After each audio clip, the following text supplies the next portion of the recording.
Yeah, that was the biggest thing for me last year. The last kind of peg, I guess, in my game was pass rush and being faster and being quicker off the get off and off the ball. That was the one big thing I focused on, definitely emphasized by coaches. Been working on that. I think statistically, I gained 10 pounds of muscle and lost like 4% body fat. Just eating correctly, taking it uber serious, and emphasizing those points of my game, trying to get better. I mean, you had 2 sacks today, another touchdown, but still, you feel like you've made the progress in terms of getting quicker off the ball? Yeah, the quickness is definitely there, and it has been throughout the spring. I wanted to keep getting better, and as we start playing in the Big Ten with those first-round tackles, I want to be able to do that against them as well, just to cement myself and cement the edge guys as a true threat in the Big Ten nationally. There's some changing parts to this defense, but how do you feel after this spring about where you guys are at from where you started it?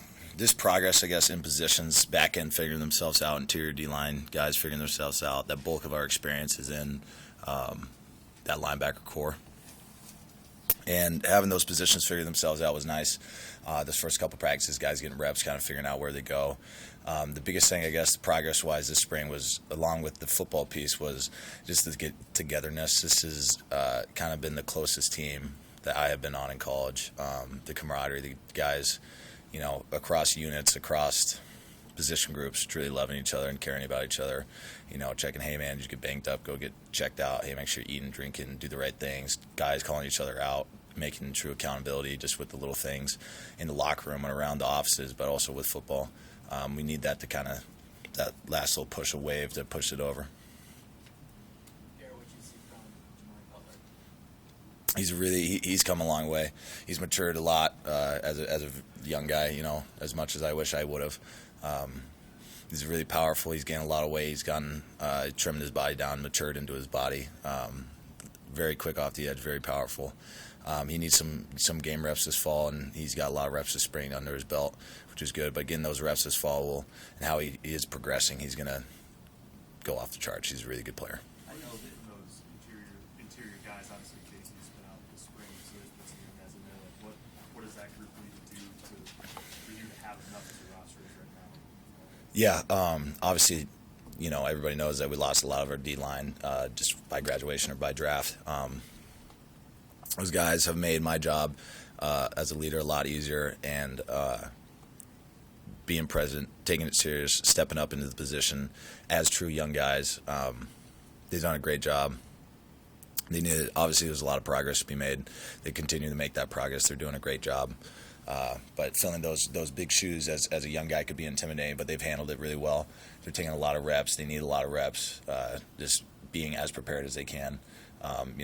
When Casey comes back, they have those reps stacked, so they're confident in themselves and their abilities to go out there. I know you're a competitive guy. Where I say, the offense had 12 drives in the first half, they only got 9 first downs. How does that sit?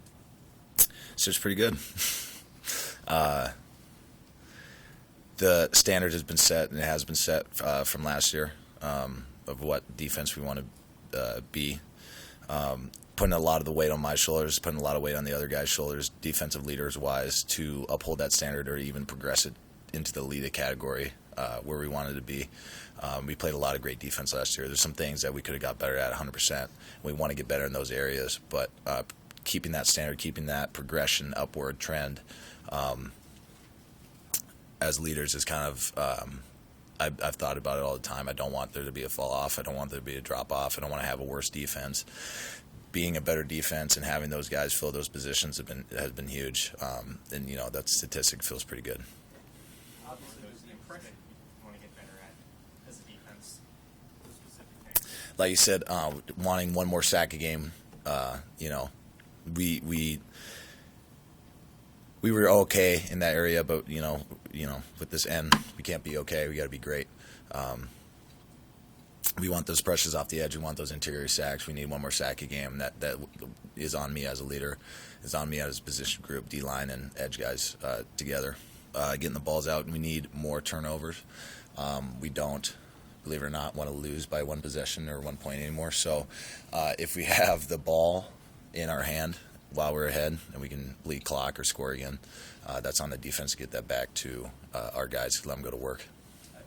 Because I think a lot of people are under the impression, because of the guys who lost, not because of the guys that are coming back, JoJo and Keenan and all those things, that the defense is probably going to take a step down just because those players are really good. How much does that kind of motivate you guys internally, and how much do you guys talk about we're not going to take a step down even if those players are no longer? Talk about it all the time. I emphasize it in practice and in our position groups. We're not going to start down 7 in a game ever. We don't want. That's our mentality.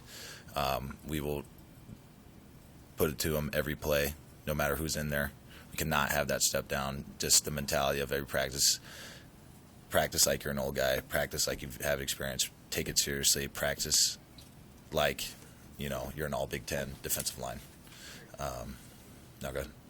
You've been around this program long enough, I think, to understand that this weekend is about a lot more than just those plays out there.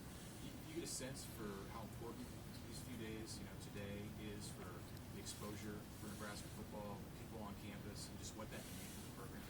Yeah, especially what's been going on in the world, the past years and what's going on right now.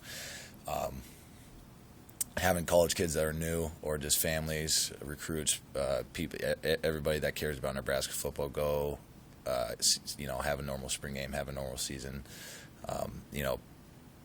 Having that football game draw away focus from bad things, and having that exposure to the world of what we are, how loving and great this place is for people to see with their own eyes and feel. Is huge. That's one of the most powerful things about this place is that that end, that bright end. For me personally, it makes me feel some things inside, and I know it does for other people too. So having that exposure to the world, and hopefully them getting exposed to that feeling and that end is huge. Anything else for Garrett? All right, Gary, appreciate it. Good. Yeah. Thanks, guys.